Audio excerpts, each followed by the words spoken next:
Hello, boys and girls. Welcome to part 14. Remember to hit that like and subscribe button and join our channel as a member if you want early access to our videos. Joe, your intros need a bit of work, but yeah, welcome everyone. And as you can see, I'm already in front of Candice, challenging her to a battle. I had to skip the whole gym puzzle due to more bugs we had issues with off screen. If you saw what happened at the end of the last episode, hailstorms and sand seem to cause issues for us. So yeah, we're currently trying to get these videos as perfect as we can for you all whilst dealing with that. Way too many bugs have started appearing for no reason whatsoever. But that all aside, we gotta focus on this battle with Candice to get our 7th gym badge. Her team is gonna be busted probably, but Ice has so many weaknesses, so I think we'll be fine in this battle. Once again, Infernape here will clutch us up in this battle, and Tyranitar will be useful too with its rock typing. Even Metagross with its steel moves. We just have so many ways to counter ice types in this gym battle. Seriously, I mean close combat and flare blitz will easily one-shot everything. I don't even care about the recoil damage, but maybe for the Elite Four battle, I should equip that item which stops the recoil from hurting me when using flare blitz. I think that item is the assault vest or something. Could be useful though, Donald. We can get every item in the Veilstone department store, remember? And don't have to save up those stupid battle points either, which is the biggest W here. And there goes her ace. Obama Snow, as everyone knows it's called, was always a weakling with its crap defenses.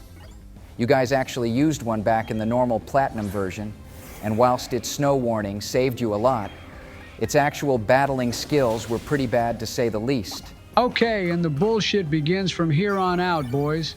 Dugong survives a thunder punch somehow, and then eats a wiki berry to restore its health. And to make matters worse, you go lose Infernape as well, Donnie. Doesn't really matter though, does it, Joe? I actually have revives now, remember? Only took me like 6 gym badges before I was able to purchase them though. It's so funny in this game you can buy a life orb before a revive. Now that is some major BS right there.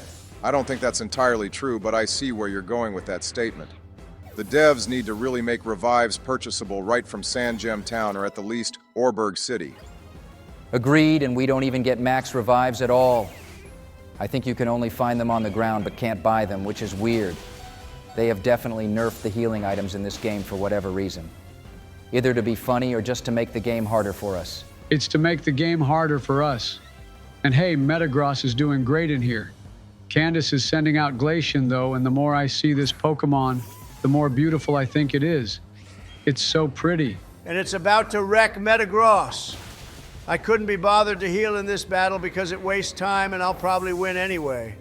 Although Candice's team is pretty strong and I am quite impressed with her strats. She even used spikes right in the beginning. Glaceon will still be a total pushover though, Joe. I can't see this thing doing much to the rest of our team, to be honest. With Intimidate as well, its attack will drop a lot, so Tyranitar should be able to end this cutie pie's life points with no issues. Oh, of course the Stone Edge would miss right here. And now I'm gonna take another Earth Power right to my face and then lose Tyranitar. You two had to just open your mouths, didn't you like that? You jinxed this. Glacian be hitting us like a freight train though. I'm very impressed. I think it's humbling us since we shit-talked the poor thing at the start of this series, boys. Now it's back for revenge. Yeah, and sending out Venusaur was absolutely the worst possible idea, Donald. How do you expect this thing to take on this Glaceon, which it's already weak against? But because it loves us so much, it thawed out from being frozen. Now that's what you call love.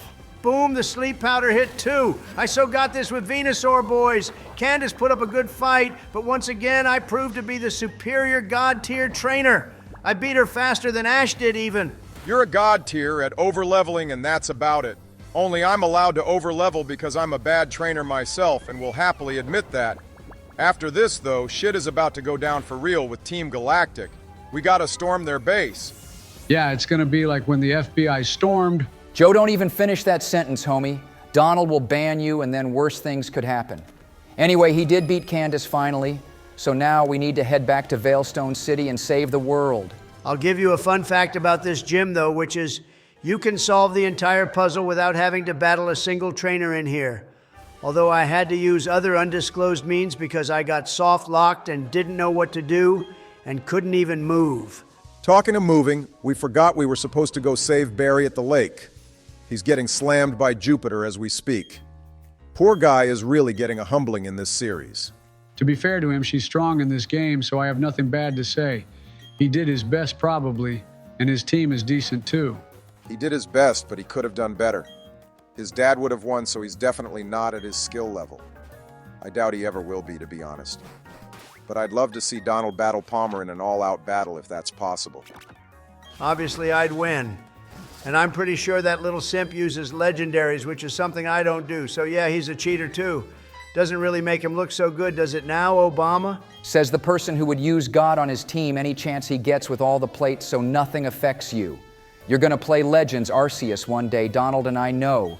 That's all you're going to be thinking about. You're just a little Arceus simp yourself. Meanwhile, I'm over here enjoying the Veilstone jazz music again whilst I eat my ice cream, which none of you have bothered to notice. Oh, we noticed, Joe, but no one here gives a shit. We have way more pressing matters at hand, which is to end Team Galactic's reign of tyranny, since no one else is going to bother to do it. We have Looker by our side too, which means it's going to be GG for them. Also, this place is a maze too, Donald, so do you know your way around? I have a map, actually, from the original Diamond and Pearl strategy guide if you need my help. Thanks, Bush, but I know my way around. It's just a chore getting to the top of this place. And there is one thing they didn't add, which is the whole speech Cyrus gives in the normal Pokemon Platinum. I guess the devs couldn't be bothered to design all that in this ROM hack. They would have had to build a whole new room just for that speech, though, so it makes sense they didn't include that, Donald. And it's not like it changes much anyway. You better mentally prepare yourself, though, bro. The battle with Cyrus is going to be hella tough, because that Haunch Crow is going to be back at it again. Best bet would be to send out Tyranitar to deal with it, since the rock and dark typing will benefit us a lot. Yeah, don't send out Infernape to deal with that thing. Brave Bird will definitely one-shot us if you do. We'll need our monkey to deal with his other Pokemon like Magnezone, which will probably stall us with paralysis. He stands there like an absolute boss, though. Look at him, boys. Cyrus is so cool. And of course, Crobat comes out first, but I'm not worried about that. I do want to use one on my team, though, one day. Donald, you're the biggest dumbass ever. Crobat was obviously going to outspeed us, and it has Brave Bird, too. So that's actually GG to Infernape on the first damn turn. What the hell is wrong with you? That was total bullshit, Bush, and he got a critical hit on me, too. Over-leveling means complete ass in this ROM as well. And now my plan has gone down the drain, and I don't really know what to do. You can start off by calming down, Donald. We still have revives, remember, and it's only the first turn. Granted, this battle will be difficult, but you got us for advice, so don't sweat it. Good idea using the Stealth Rock first, Donald. Although maybe doing that from the beginning would have been a smarter idea, instead doing whatever it was you did. Yes, thank you, Joe. When I need advice from a demented frog spawn like yourself, then I'll ask. Now, Stone Edge took out Crobat anyway, so currently Cyrus and I are on an even playing field. The rest of his team will take damage going forward now, though, as soon as they're thrown in, so I think things will be easier now. And he's sending out Magnezone, so it's going to be a steel-on-steel battle. This should be fun to watch. Magnezone has high special attack stats, so don't get too cocky here. My defenses are very high too, though, Bush. And he's going to outspeed me again, because Metagross is so slow and hit me with the Thunder as well. With the paralysis as a bonus. How annoying. Light Screen was a good strat, however. That should ease up the damage we take from special attacks for 5 turns, I believe. And boys, whilst this is all going on, I'm going to ask the viewers the question for this video. So everyone go comment which move in the games is the most forgetful. Damn Metagross lives with 1 health point left. How sweet. And to answer that question, Obama is going to require everyone to start Googling Pokemon moves. That's fine because I did ask for the most forgetful move. Moves like Chatter, Tail Glow, and Conversion are super rare moves. I bet many people haven't even heard of those 3, but anyway, go leave your comments and we'll see who has the rarest one. Hey, I did warn you about Magnezone's special attack stats, Donald, and you ignored me. Although him continuously hitting Thunder like that without even a rain dance active is very sus, he could be cheating somehow. I was about to say that. How on earth did he hit all those Thunders without missing a single one? That's just as bad, if not worse, than when Maylene got like 8 critical hits in a row when we battled here a few episodes ago. Complete and utter BS yet again. And now he's sending out the demon. Make sure to get this thing out of our way as fast as possible, Donald, so Moxie doesn't activate and screw us over like last time. It'll take damage from the stealth rock, and then we just need the stone edge to hit it. Well, I think Stone Edge needs a higher accuracy rating. But then again, if it's not 100% accurate, it's basically 50% accurate, even if the number says otherwise. And thank God that connected, though. And now I don't have to worry about that Hunch Crow ever again. Well, for the time being anyway, since we have to battle Cyrus for the final time in Spear Pillar, unless that's also been changed in this ROM hack. Either way, I'm not worried about the rest of his pathetic little team now. Talking of pathetic. He has his little rat back here, which you still need to send to Lavender Town so it can rest forever with Blues. Both of them can live happily ever after then. Technically speaking, it won't be happily ever after if they're going to Lavender Town, would it, Obama? And the Pokemon Tower there has been replaced by the radio tower for Kanto, so they'd just be dumped on the street. I think Raticate belongs on the street anyway. They probably run around in groups like that episode in Alola, where Ash's trial was to chase them all off. Cyrus only has 2 Pokemon left, boys, including this Houndoom, which is about to meet its maker. I remember we used one of these guys as well, and it was god-awful. Its defenses were shit, and to be honest, I don't like it at all. It was quite powerful, though, Donald, if you remember all that, too. I think it's an all-right Pokemon overall, but if I had a choice, I probably wouldn't use one myself. There was way better fire and dark types like Chi-Yu. Talking of Chi-Yu, we made a poll recently about whether or not we should use legendary Pokemon only in our playthrough of Pokemon Scarlet and Violet, which is the next game on our list. Personally, we'd all love to, because no one ever does that, but we'll need to find ways to make it harder for us. Either way, go to our channel and vote on what you'd like us to use, and leave comments on what legendary Pokemon we should use too. Donald is going to want a whole team of Arceuses, but lucky for us, he's not even in those games. Which actually makes no sense, because he's God.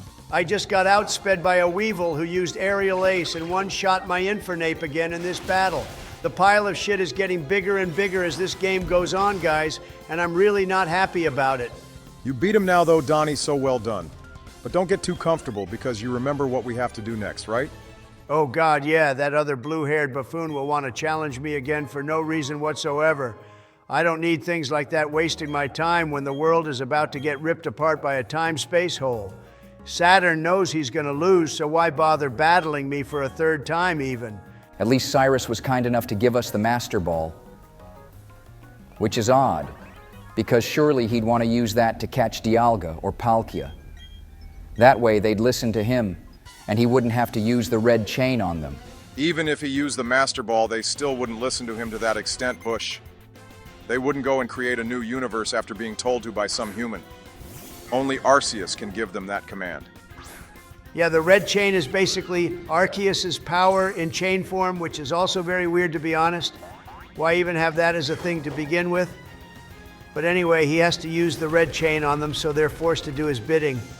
Except Giratina, who's just too goated to give a damn about what some random human thinks. Okay, and the battle with Saturn has started, and his Bronzong seems stronger than when we battled him in Lake Valor. It survived a direct close combat attack like it was nothing. Saturn has been nothing but a little punch bag for Donald ever since we first battled him, and that's not about to change here either. The guy is such a tool. His team has just increased in a few levels, and they clearly don't have time to train, so I bet Cyrus has just given them a ton of rare candies to use or something. He took the Donald approach of being too lazy to train, although he is stalling us while Cyrus makes his way to Mount Coronet and Spear Pillar. I mean, yeah, that's basically what's going on here. And that Charon guy is here too, although he doesn't seem to do much. In the anime, he does nothing, and it's like he doesn't even have a Pokemon himself. He kept making mistakes in the anime, so I'm surprised they kept him first of all, and then he got lost in the mountains too. I think the best scientist was the one Team Rocket had. It's going to be GG to Tyranitar again. Poor guy has probably been taken out more times than any other Pokemon on our team, and he's also the newest member too, which is just sad. I doubt you could do any better, Joe. How about you play Radical Red and Emerald Kaizo after Bush has played Violet, and then we'll see how good you really are. So far, you've had like the easiest games to play, so we need something that will humble your ass back down to earth. Oh boy, and here we go again with the game going on an acid trip. I thought that incident in Snow Point City would be the last we saw of that, boys. Looks like it's gone now, though. And once again, viewers, that was happening to the game and not your devices, so don't worry. This game is still being developed, so expect shit like that. Unlike a certain other game where they released it half-cooked. Yo, at least Mag Mortar here got slammed in one move.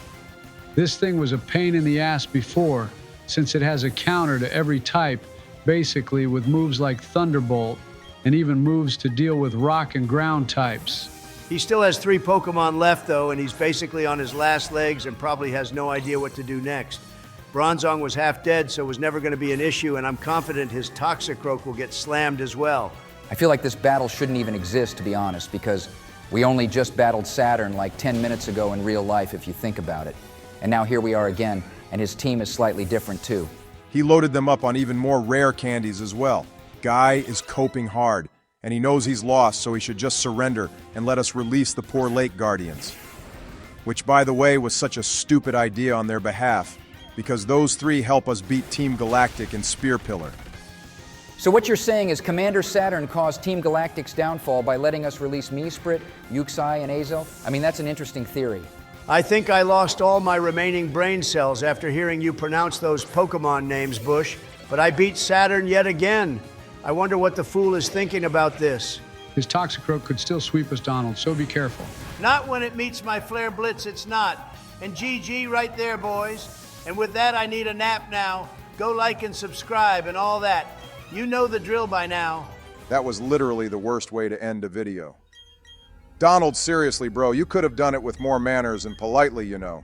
And tell everyone thank you for watching. Yeah, that was rude. And now you've freed the 3 little legendaries, which means in part 15, we're going to be heading towards Spear Pillar if you can even remember how to get there. You just go up the Orberg City side, I think, Bush. And I'll need Rock Climb for that. And Surf, too. I think you can also go from Hearthome City on the west side, but I don't know that path very well. Someone can comment on the easiest way to Spear Pillar then, I guess. But we shall end this video now, everyone, so thanks for watching. See you all in part 15.